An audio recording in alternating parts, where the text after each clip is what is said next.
देश के वकीलों को ठिकाने लगाने चले थे मोदी और शाह, अब दोनों की कुर्सी पर मंडराने लगा खतरा। 18 लाख वकीलों को मिला नीतीश, नायडू और राहुल का साथ। आखिर अब क्या करेंगे मोदी और शाह? नमस्कार दोस्तों, मेरा नाम है राज के वर्मा और आप देख रहे हैं रिपोर्टर जी। दोस्तों, आखिरकार ऐसा क्या हो गया कि मोदी शाह के खिलाफ देश भर के वकीलों में आक्रोश और रोष इस कदर बढ़ रहा है कि अब सीधे मोदी जी की कुर्सी खतरे पर बताई जा रही है। आखिर देश भर के 18 लाख वकीलों ने मोदी और शाह बीजेपी सरकार के खिलाफ में हल्ला क्यों बोल दिया?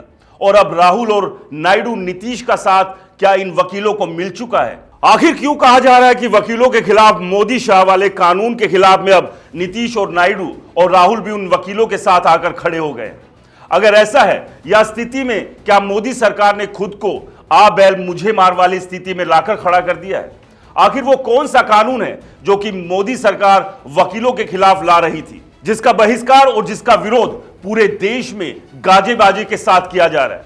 दोस्तों, दरअसल इस पूरी शान पट्टी को समझने के लिए इस वीडियो को पूरा देखिए ताकि आप भी समझ ले कि क्या खेल खेला जा रहा है। दोस्तों, एक तरफ बिहार, महाराष्ट्र में राजनीतिक उथल पुथल चल रही है, तो दूसरी ओर मोदी सरकार एक ऐसा कानून लाने जा रही है जिसके खिलाफ पूरे देश में आक्रोश है। वकीलों के खिलाफ लाए जा रहे इस कानून पर हर तरफ राजनीतिक उफान पर है। वकीलों के विरोध में मोदी सरकार बैकफुट पर आती दिख रही है, खास तौर पर जब से यह कहा जा रहा है कि वकीलों को नीतीश, नायडू और राहुल का साथ मिल चुका है। दोस्तों, राहुल गांधी का साथ मिलना तो बहुत स्वाभाविक है क्योंकि वो विपक्षी खेमे में है, लेकिन नीतीश और नायडू का साथ वकीलों को, और वो भी अपनी ही मोदी सरकार के विरोध में, यह अपने आप में मोदी सरकार को परेशान करने वाला है। क्योंकि एक तरफ चंद्रबाबू नायडू का मुसलमानों के लिए ऐलान, दूसरी तरफ वक्फ बोर्ड बिल को लेकर के नीतीश और नायडू का रवैया मोदी सरकार के सीने पर सांप लौटने जैसा है। लेकिन अब वकीलों के खिलाफ एक तरीके से लाए जा रहे इस कानून में, जी हां, वकीलों के खिलाफ शब्द का प्रयोग कर रहा हूं क्योंकि इसी शब्द को वकील बता रहे हैं कि साहब, उनके खिलाफ यह कानून लाया जा रहा है। पूरे देश में दिल्ली, उत्तर प्रदेश समेत कुछ राज्यों में तो यह गजब का हल्ला बोल रहे हैं जिसका असर मोदी की सरकार पर पड़ता हुआ दिख रहा है। उत्तर प्रदेश समेत पूरे देश में इस बिल के विरोध में बड़े स्तर पर मोदी सरकार के खिलाफ विरोध प्रदर्शन जारी है। दरअसल ये बिल एक ऐसी स्थिति में है जिसे फिलहाल लोगों की राय के लिए रोका गया है, लेकिन आखिर ये कौन सा बिल है, इस पर विरोध क्यों हो रहा है, इसके आने से लोगों को मुश्किलें क्यों आएगी, इसके आने से वकीलों को क्या दिक्कत आएगी, इसके आने से वे कौन से चोर दरवाजे हैं जो देश के अंदर देश के वकीलों की रोजी रोटी पर संकट के बादल खड़ा कर देंगे, और आखिर मोदी सरकार विदेशी वकीलों को भारत में लाकर के उनकी प्रैक्टिस उनसे क्यों करवाना चाहती है?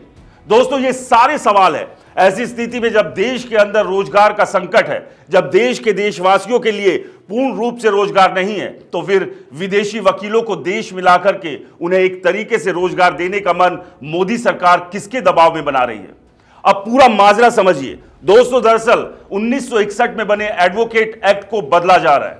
मोदी सरकार उसे बदल रही है, एक नया बिल लेकर आ रही है। एडवोकेट अमेंडमेंट बिल 2025 के नाम से इस पर आने वाले 28 फरवरी तक जनता की राय इसमें मांगी जाएगी। इस बिल में जहां वकीलों के लिए कई मुश्किलें खड़ी होंगी, वहीं मोदी सरकार विदेशी वकीलों को देश में लाकर वकालत कराना चाहती है, जिससे देश में ही देश के वकीलों की रोजी रोटी और काम पर अंकुश लगेगा। पूरे देश में इसका विरोध है, लेकिन मोदी सरकार ये सब सुनने को या कहीं समझने को तैयार नहीं है।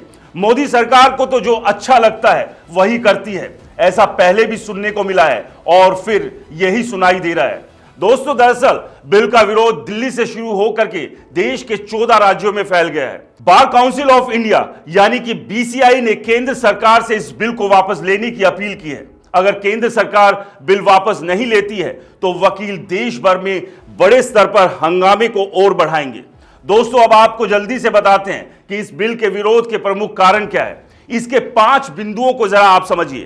पहला पॉइंट, हड़ताल बहिष्कार पर बैन होगा, यानी कि इस बिल में वकीलों के जरिए किए जा रही हड़ताल और बहिष्कार पर बैन होगा।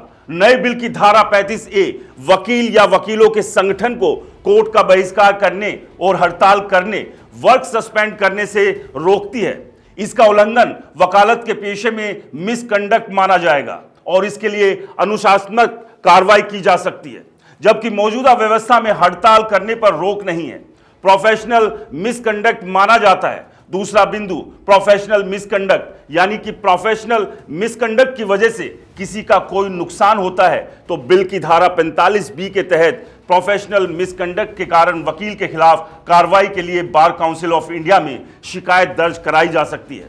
जबकि मौजूदा स्थिति में अपने मुवक्किल को धोखा देना ही प्रोफेशनल मिसकंडक्ट माना जाता है। इसकी शिकायत BCI से, यानी कि बार काउंसिल ऑफ इंडिया से होती है। दोस्तों, तो अब उनके खिलाफ में शिकायतों का पिटारा खुलने का एक प्रावधान बनाया जा रहा है।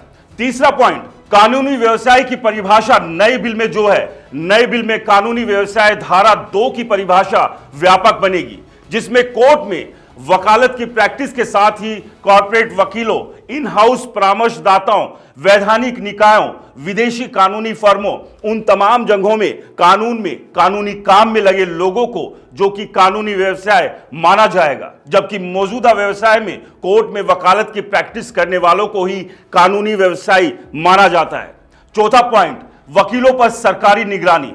एडवोकेट एक्ट 1961 के तहत 1961 की धारा 4 में संशोधन का प्रस्ताव है। इससे केंद्र को BCI में, यानी कि बार काउंसिल ऑफ इंडिया में निर्वाचित सदस्य के साथ में 3 सदस्यों को नामित करने का अधिकार मिल जाएगा। इससे केंद्र कानून के प्रावधानों को लागू करने में बार काउंसिल ऑफ इंडिया को निर्देश दे सकती है। जबकि मौजूदा स्थिति में BCI के सदस्य राज्य बार काउंसिल द्वारा चुने जाते हैं। पांचवा पॉइंट, आप समझिए दोस्तों, एक बार एक वोट की नीति बिल में एक नई धारा 33A जोड़ी गई। इसके मुताबिक अदालतों, ट्रिब्यूनल्स और अन्य प्राधिकरणों में वकालत करने वाले सभी वकीलों को उस बार एसोसिएशन में पंजीकरण कराना जरूरी होगा जहां पर वकालत की प्रैक्टिस करते हैं। शहर बदलने पर वकील को 30 दिन के भीतर बार एसोसिएशन को बताना होगा। कोई वकील एक से ज्यादा बार एसोसिएशन का सदस्य नहीं हो सकेगा। वकील को केवल एक ही बार एसोसिएशन में मतदान करने की अनुमति होगी।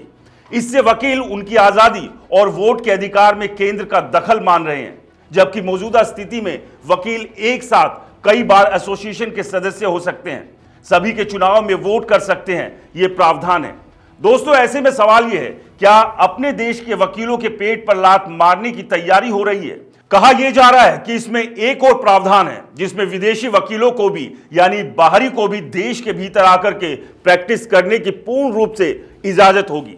सवाल यह है, क्या अपने देश के वकीलों के पेट पर लात मारने की तैयारी हो रही है? आखिर मोदी सरकार ऐसा क्यों कर रही है? आखिर जब देश में रोजगार के अवसर अपने देशवासियों के लिए ही कम है तो विदेशियों को देश में क्यों बुलाया जा रहा है? जाहिर है ये सब ऐसे कारण हैं जिससे पूरे देश में हंगामा मचा है। उत्तर प्रदेश में भी जमकर बवाल हुआ। कहा जा रहा है कि अगर यह बिल पास होकर के कानून में तब्दील हो जाता है तो वकीलों के हितों के प्रत्यक्ष रूप में प्रभावित यह बिल करता है। उत्तर प्रदेश में विरोध कर रहे वकीलों के मुताबिक यह कानून अधिवक्ताओं के व्यक्तिगत स्वतंत्रता का हनन है और इसी सब को लेकर लगातार मोदी और शाह के विरोध में प्रदर्शन हो रहे हैं। दोस्तों, इस बिल को लेकर आपकी क्या राय है? हमें कमेंट्स कर जरूर बताएं। नमस्कार।